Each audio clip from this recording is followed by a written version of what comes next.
You know what I love about my friends? They are a wealth of wisdom and just life experiences galore. I'm so glad that Rodney came to share, has come to share with us today, and we're gonna hear more. We're gonna hear more. It's all good because it's all God. But we ate and just had a great time earlier today, and just we were just in conversation, and some of these things just started spilling out. I'm like, oh my God, we got to talk about that later on during the interview. So hopefully we will pick out. We talked about so much, but hopefully we will pick out the jewels and the nuggets of treasure that were coming forth, and so we can share them with you. And here we go. We're going to delve in again to Wanda and Butler and Rodnie Bryant from Indianapolis. And he, CCMC, that was his choir. And they have, as we already said, so many hits and so many experiences. And I was blessed to sing with them and actually to record with them on several on a few projects. I know one was a song called "Don't Judge My Praise." What? Oh, don't judge my praise. Yeah, I'm gonna play a little bit of it. Just you hear it.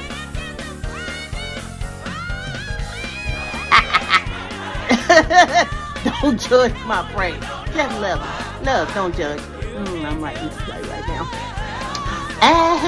Friend of mine from yes, from Detroit. Concept. And yes, t-shirts and everything. So we're gonna put a bracket, and it's gonna be amazing. Yeah.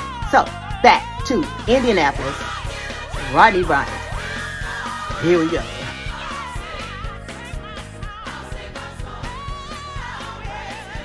Can I throw something in here in the middle of this? I want you all. I want y'all to see Wanda's nails. These $150,000 nails she got on. That's all I want, and now I'm gonna back on out of there. So all right, go ahead. And I got toes to match. Yeah. Oh. I love it. I love it to death. I've been watching them nails. That has to be like $6.2 million. So she's my good friend and sister, and so I ain't got to worry about nothing with them nails. So I'm good. All right, oh, Lord have mercy. I do the best I can. Okay. Yeah. But now we were talking earlier again, and that was good. That was industry stuff.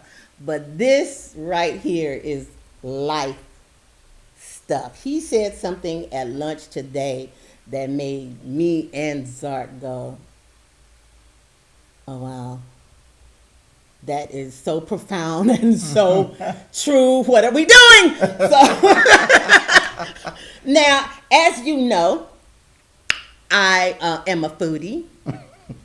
Or maybe I should stop saying that. I should stop speaking that into the universe. I am a health conscious person. And we are working on some things, but we were talking about just health. One, you go to church, after church, you go to eat. And if that is the extent of your entertainment, some of us have some other entertainment that we do, and I ain't mad at you. Whatever. But, that is the main, that's what we do. We go to church and we go eat. That's what we do.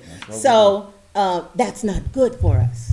That is not good for us. So we were talking about, Rodney was sharing about a class that he was, no, not the class. That was time management. You talking about time how management. I lost weight. Both, because they went.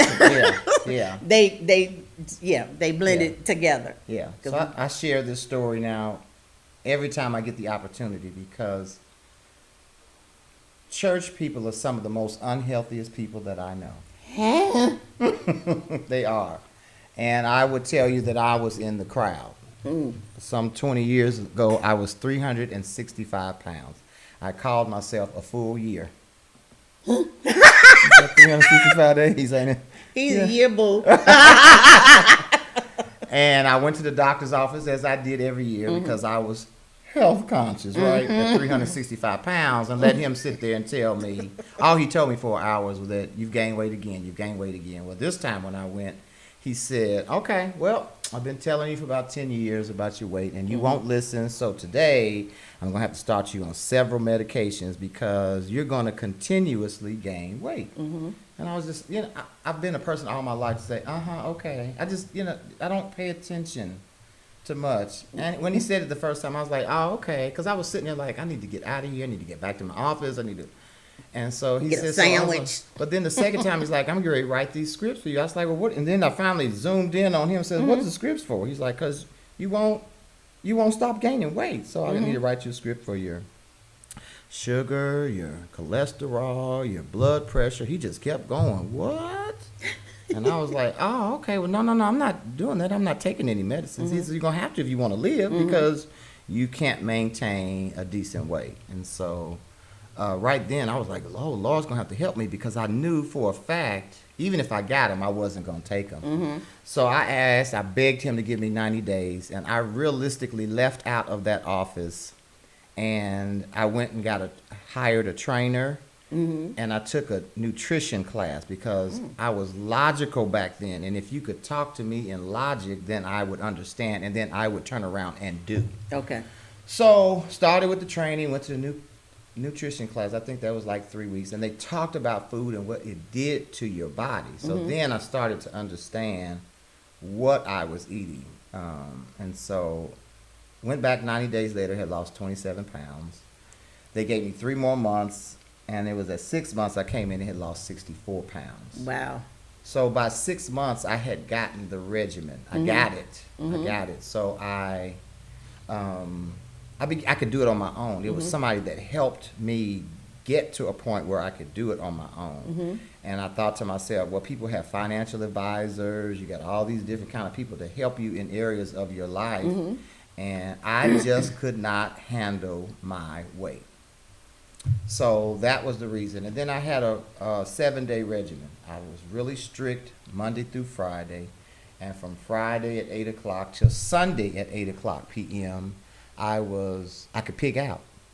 So the first 8 o'clock, was that an a.m. or a p.m.? P.m. Okay. Yeah, we got to have breakfast and lunch All right, to hold it. So, and that was 2 days. So I had those 2 days where I could pig out. Well, after the first 6 months, I couldn't eat like that anymore because the regular regimen had kicked itself in, and I would look at 3 or 4 pieces of chicken and be like, well, I better try one. And and I was pretty much full, so that helped me. And it took me 18 months, and I lost 165 pounds. Wow. And I pretty much have kept it off. I think last year I gained 12 pounds, but 8 of it is already gone because I just put myself back into that regular regimen to keep myself. And so I just encourage people today, first, anything else. There are areas of your life that you cannot handle.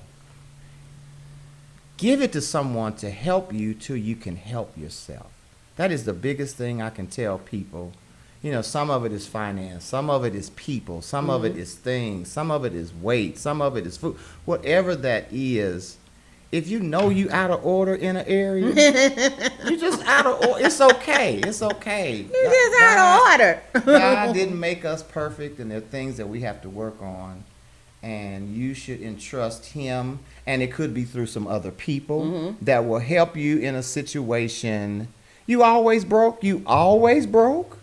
Well, maybe it's time to sit down with somebody who isn't broke and have an honest conversation to see what can be done to help you in that situation. Yeah.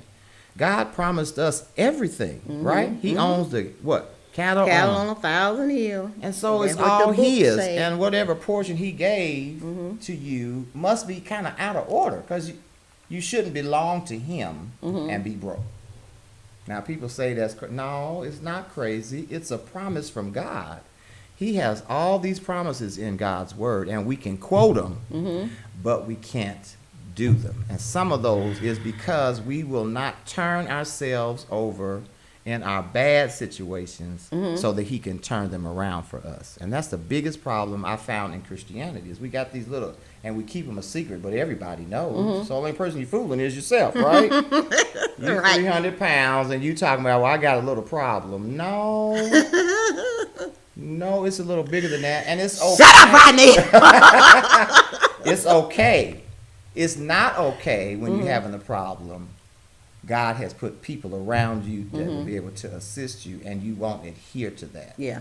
And so I just think Christianity is funny to me sometimes because we can shout and jump up and down and act out and come back to church the very next Sunday with the same issue week after week after month after year.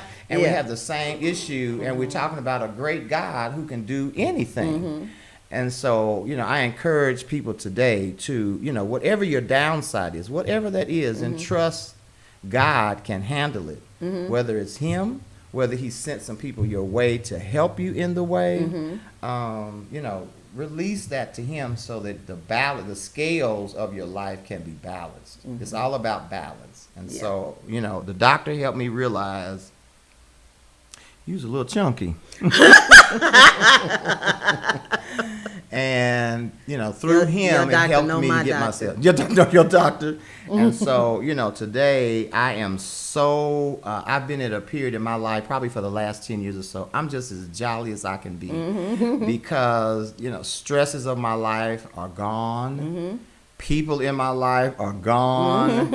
And, it's just me and him now, and we're doing all right. We're doing all right. And so I encourage people today that if you have a downside in your life, talk to the Lord, and he has either already put the people in your life or he will place the people in your life that will be able to help you. Now, you got to say, I need some help.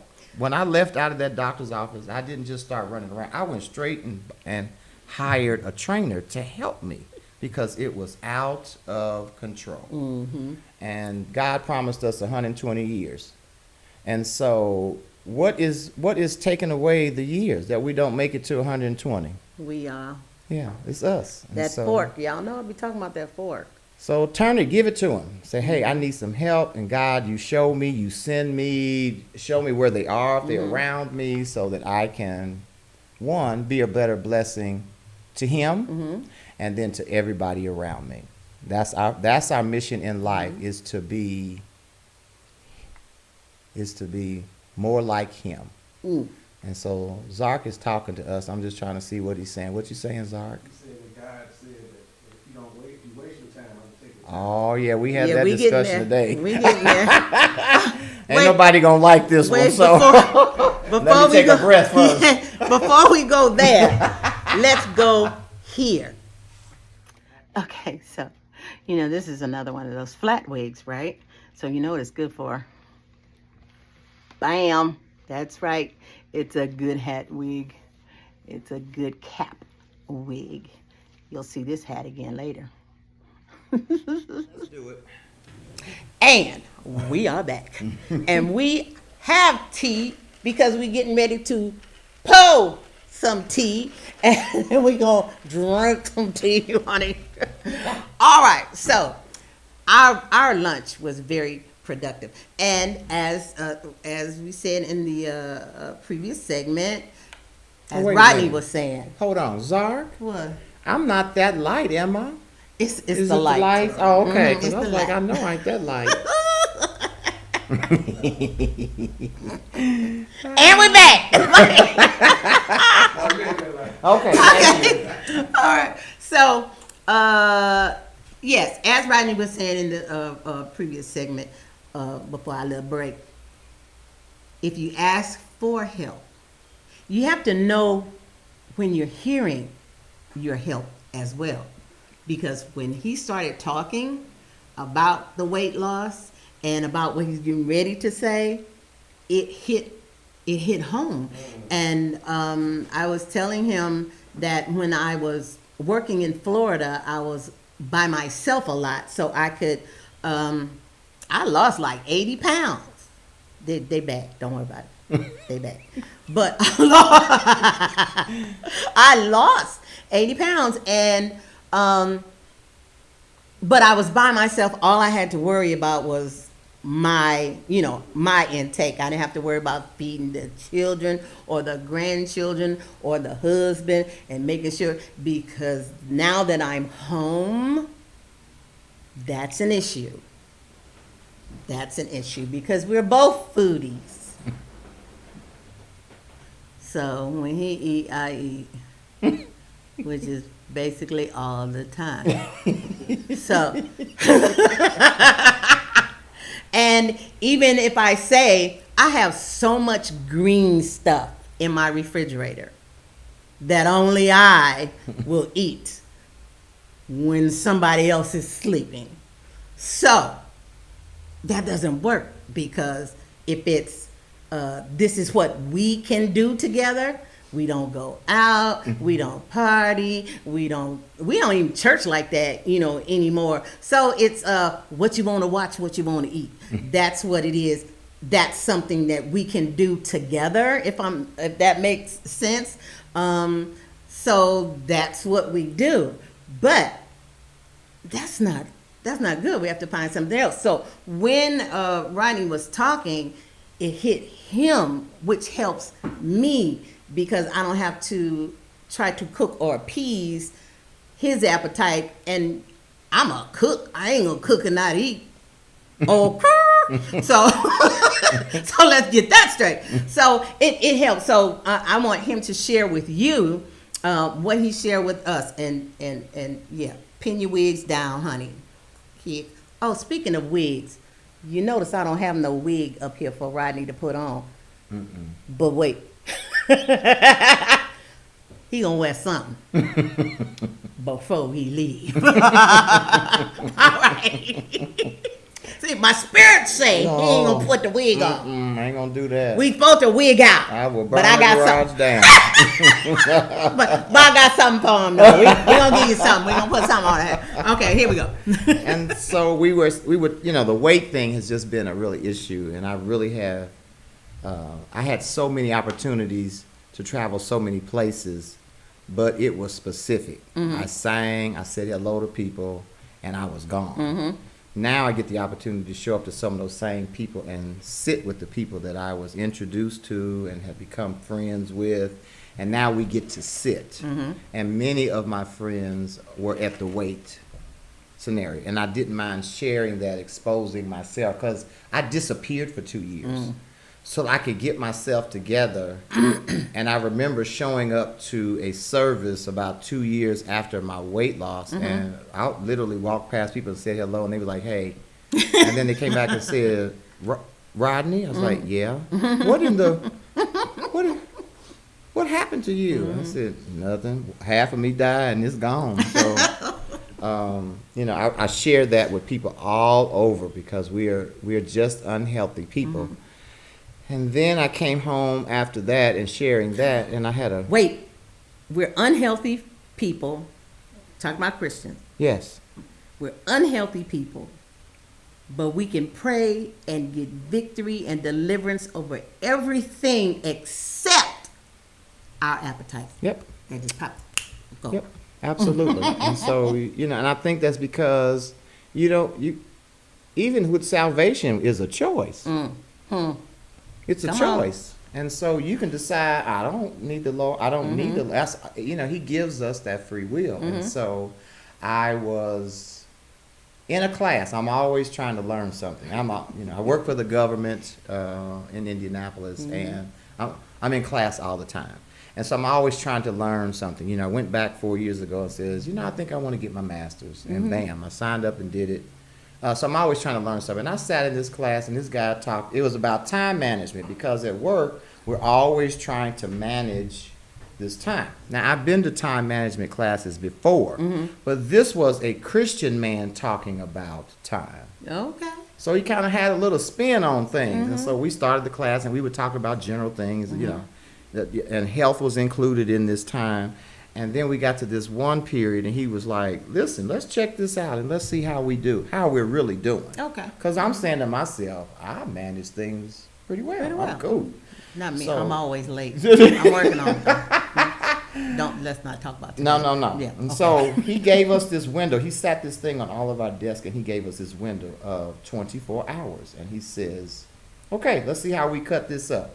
So let's do this automatically. Let's put in 8 hours of sleep, 8 hours of work, and we have 8 free hours. And I was like, okay. So what we're going to talk about today is not the sleep. It's not the work. We're going to talk about these 8 hours. I was like, oh, shoot, I got this. So he set this other table on our desk and asked us to chart out this 8-hour segment, because the rest of it's okay. We sleep and we work. This is the 8 hours that I really want to be concerned about. And I was like, okay, so, I cook, rest, watch TV. Normally, if it's in a day, I take time out to get ready for the next day. Okay. I'm good at that. So I had all these hours, but then I had these like 3.5 hours left over. And I said, oh, yes, I do. I'm going to be honest. I piddle. I piddle with things. I piddle. If I see, like there's water on the table from my tea. So that's piddling is, instead of focusing on something else, I'll clean up the water. I'm kind of an OCDC kind of person. So I would, get all the water up. I forgot to put them shoes back up. I would do little things, and before you know it, with piddling, 3 hours is gone, and it's time for bed or it's time for work kind of scenario. So he was like, okay, so Rodney, you look like you got 5 hours of stuff in here that you do, and you got this 3-hour window left over. What do you do with it? And I was like, well, I kind of, I just looked at him like, I think I just piddled the 3 hours away. He says, okay, well, 3 hours in 7 days is 21 hours. 21 hours times 4 is 84 hours.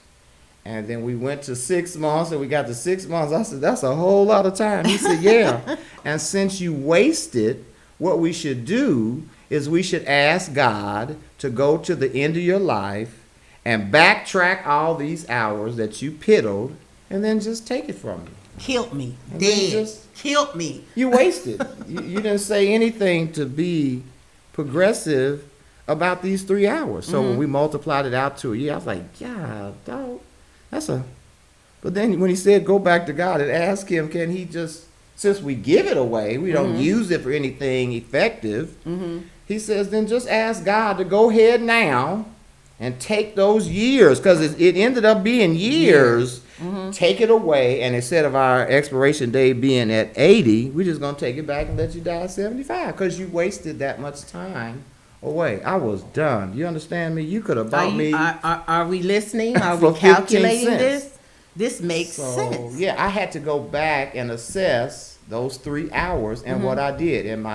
Could I be walking to energize myself and take care of myself? Could I pray a little more? Is there something that I could do in these 3 hours that I was wasting to give back to him?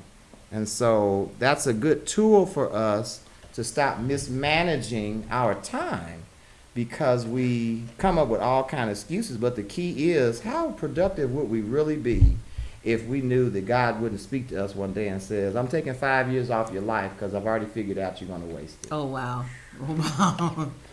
That's now, hateful. How you like that? And so... don't do it. Don't do it. So, yeah, you'd be begging him at that point. But if he gave the 5 years back to you, what would you do with those 2 or 3 hours that you just think is just 2 or 3 hours? And he says, well, it's 2 or 3 hours that I gave you. So if you're not going to use it, for my glory, then let's just calculate that and let me go to the end. Ain't none of your business when the end is. But let's just subtract it. So, I was really cautious of that in that class, and it made a lot of sense. Then it took me back to the Vatican. Okay. How those people all day, while they were out and about, focused their time. Yeah. I know I had to go to the grocery store, but what could I do in the grocery store that would really glorify him? Because realistically, that's why he sent me to the grocery store. He sent me to the grocery store.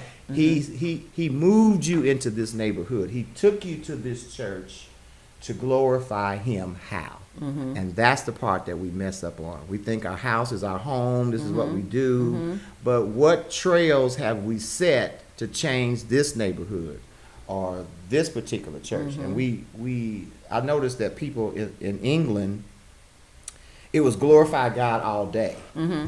Whereas we glorify God at this set time.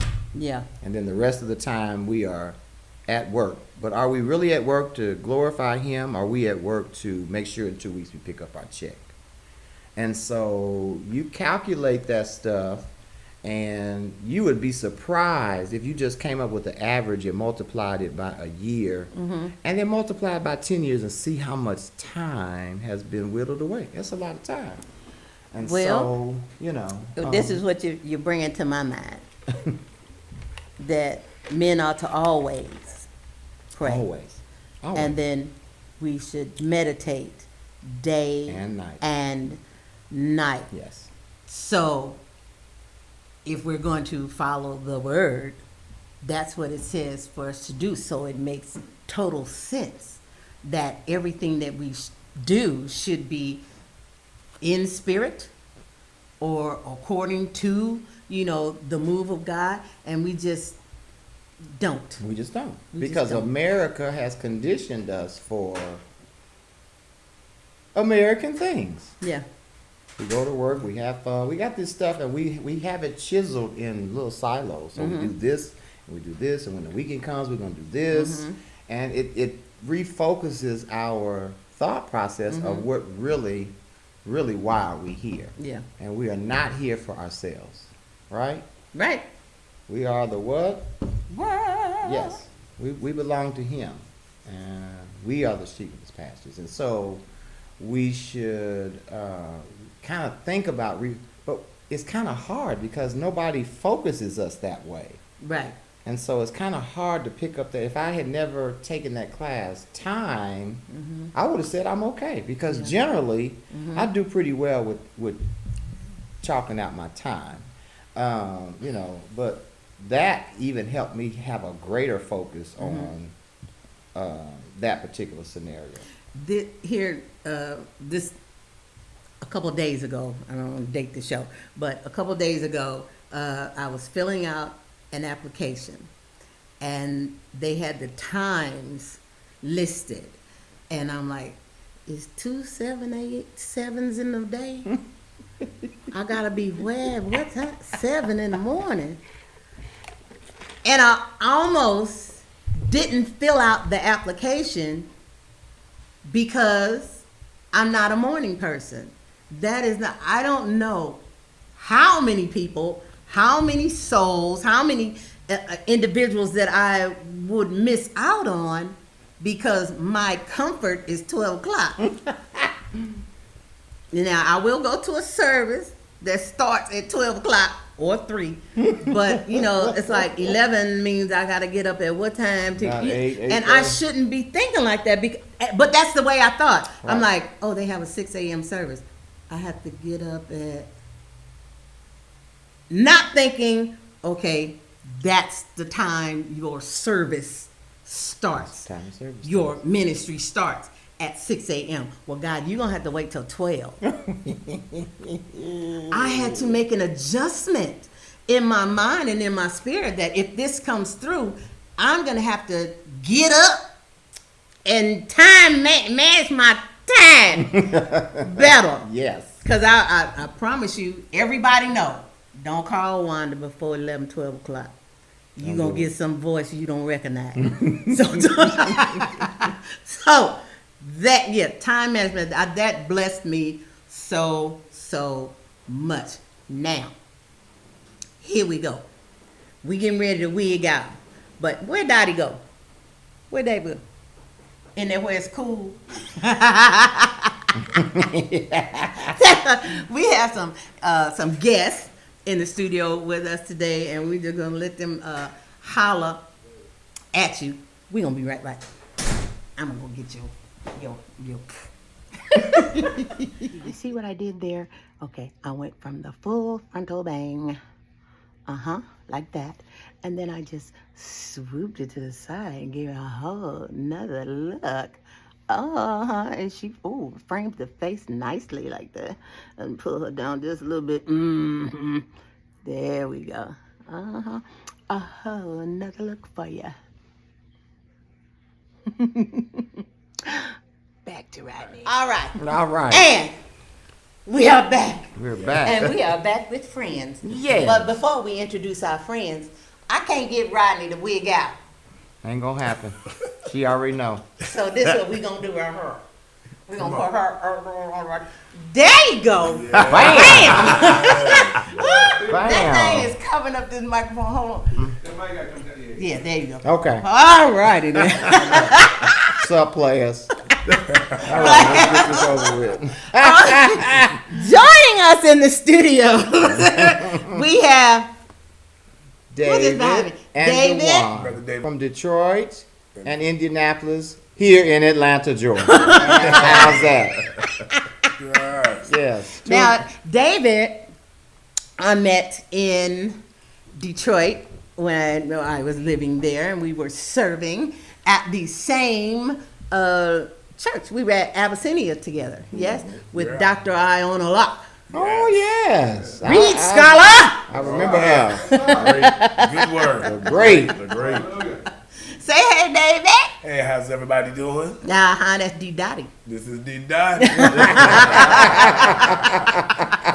And then we have From Indianapolis, Mr. Dewan Sargent. Hi. Say hey, what's happening? Hey.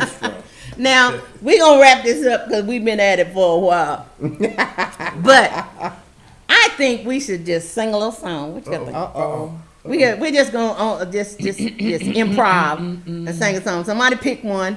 I hope I know the words. Well, Rodney, you pick. I don't know, because y'all know the words of nothing. So, Y'all know I'll pick We Offer Praise. So Oh, no. let's do but we have already played that. And I We don't want played us to it. sing that So behind it. No, we're not going to sing behind them. So. No. I don't know what we can just see, because I don't know the words You know too much. what? They just pulled dug in the record grave and pulled up one of my songs. Yeah, love the song. If I knew then what I know now. And it kind of goes with what we've been saying. But do we all know it? No. I've never heard it in my life. And this is my good friend. I know. He ain't been down through that Newborn album. soul. I got my picks, you know what I'm saying? Let's see. We were just. He protects me from. Oh, that's me. Yes, I heard. And danger. What song is that? Oh, he secured me from danger today. I don't think we're in the same key, but it's okay. For the Lord, He promised me. And I started in another key. Yeah. When the storm of life are raging, I'm safe. I'm safe.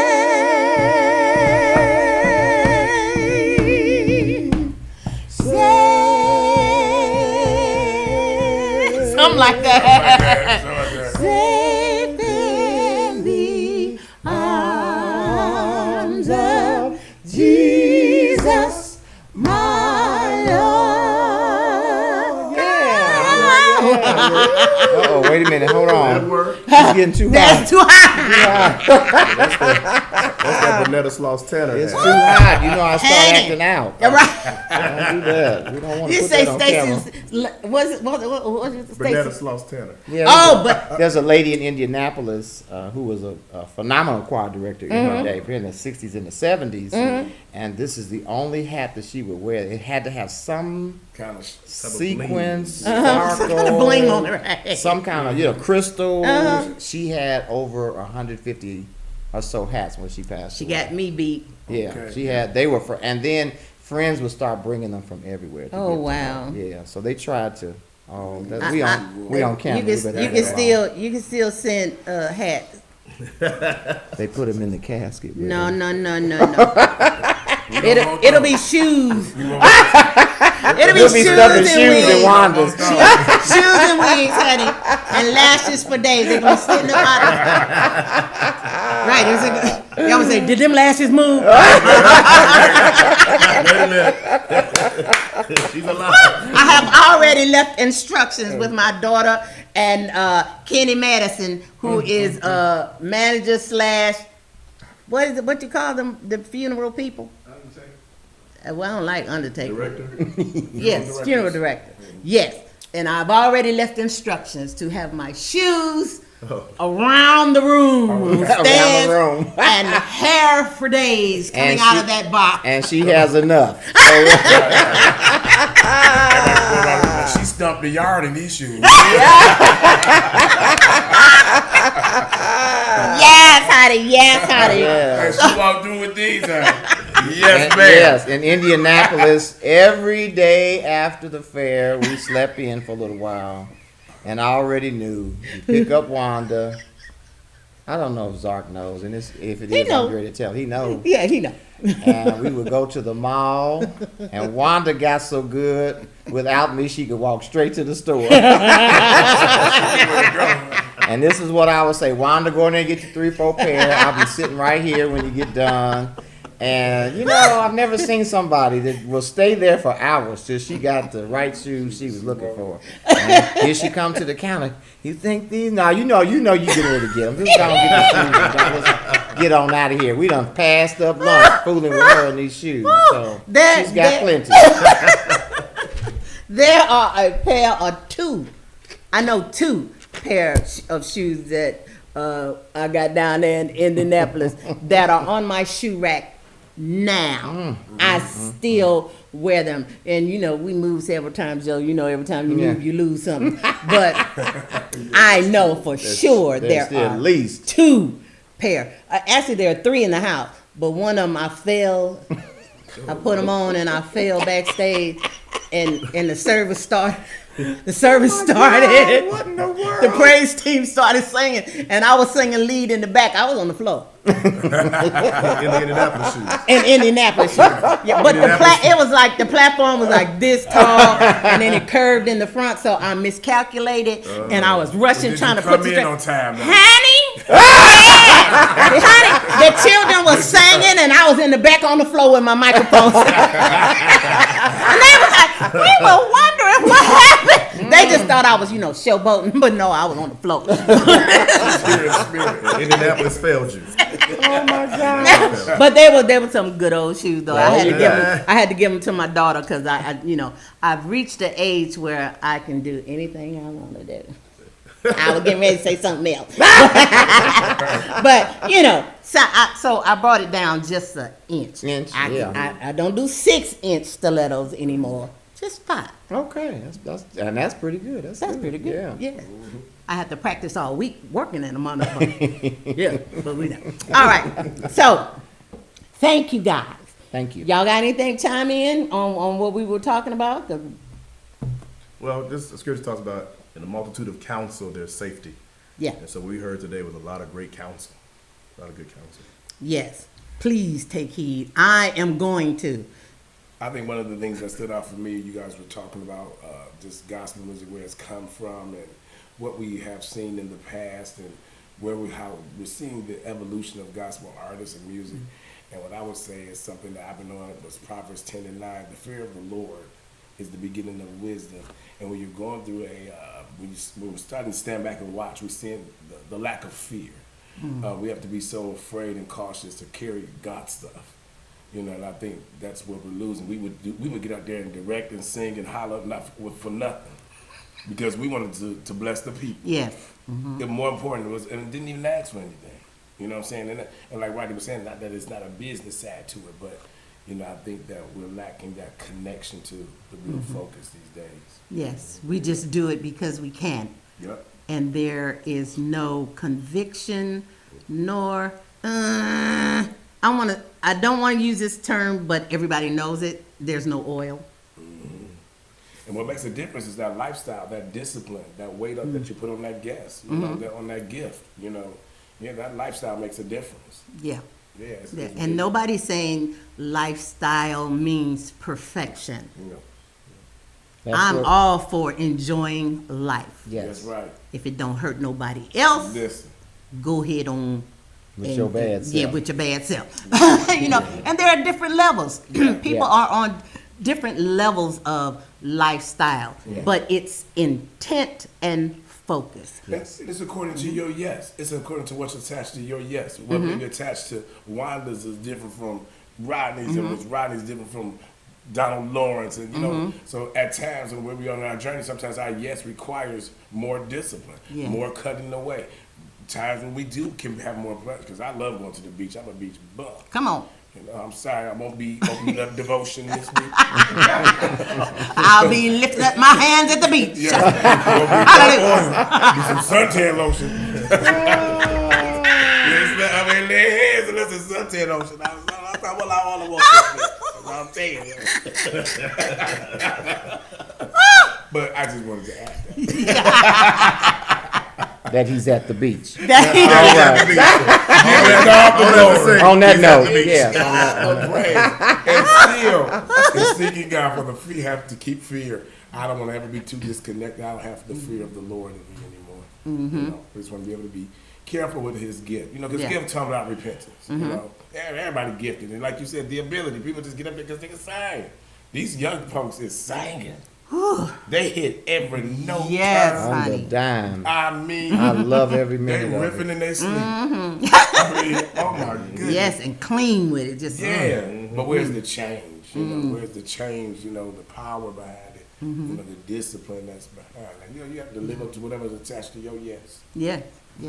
And there are definitely different levels. And there is nothing wrong with connecting to God or your God self at the beach, at the park, at the water, wherever you connect. That's correct. Y'all know, that other show I do, you know, I'm not a fan of the institution of church because it's at war with itself right now. Preachers are against preachers, denomination, blah, blah, blah, blah. So I am huge on taking responsibility for your own spirituality. So if that's at the beach, if that's at the river, if that's at the lake, if it's at the house with the meditation music on, whatever, as long as you're connecting to spirit to enhance your talent or to cultivate your talent. Because if your talent isn't reaching anyone, it's like, you know, in the Bible where they talk about them talents. Yeah, hiding it. And Yeah. what Where they happens talk to about the- money or abilities. Right. Yeah, I thought I heard something from the peanut gallery. I was saying that it's a difference between singing a song you've lived and singing a song somebody gave to you to sing. What you say? He said there's a difference between a song that you have lived and a song that someone gave you. Now, I'm a songwriter. I understand that to be true. I'm also a playwright. I understand that to be true because practically every play or song that I have written, I had to live it or it manifested in my life. I wrote a play called Church Girl. I was one of the major writers on Church Girl. I think I'm about to put my business out in the street. But the theme of the well, it was a movie too, but there was an evangelist preaching the gospel, and her daughter left the church and just started working at the strip bar. Yeah, I said it. It manifests. So in order for that, and most of the church scenes in that, the laying on of hands, the rebuking the devil, all of that stuff, that was me. I wrote that, but in doing that, because of the intent and the fervor and the belief that I had in my heart at that time, that manifested in my life. The song they just pulled out, If I Knew Then What I Know Now, that was a play before it was a song. And it manifests in my life. So, if you write a song, or even if someone writes one for you, just do it because it means something to you. Because if it means something to you, Not all the fancy chords. I have 5 chords that I know 5. I can play 5. I got a Hammond sitting right over there with my daddy Hammond. 5 chords. But I put those 5 chords together according to the way the Spirit gives it to me. It ministers to me. If it makes me cry, I know it'll make somebody else cry. If it connects with me, I know it will connect with someone else. Even if it's a song, Newborn Soul. I didn't write Newborn Soul, but it meant something to me. And then I gave birth to some new soul. It manifested Hallelujah. in my life. Yeah. Thank God I got a newborn. So I had several. So, it means something to you. So that's a very, very good point that ties into what we were talking about. It has to mean something to you in order for it to mean something to somebody else. Huh? Did the church say? Amen. God be with you. All right, y'all, we're going to wrap this up. I want to thank my friend, Rodnie Bryant, David Williams, and what's your name, boo? Dewan Sargent. Dewan Sargent. I ain't said his name in a whole lot of years, so it ain't fresh. Dottie, I hits up on Instagram all the time. So, but thank you for dropping in to wigging out with Wanda, even though I'm the only one with the wig on. Too hot. It really is hot in here today. All right, love y'all. See you in the bumper. Peace.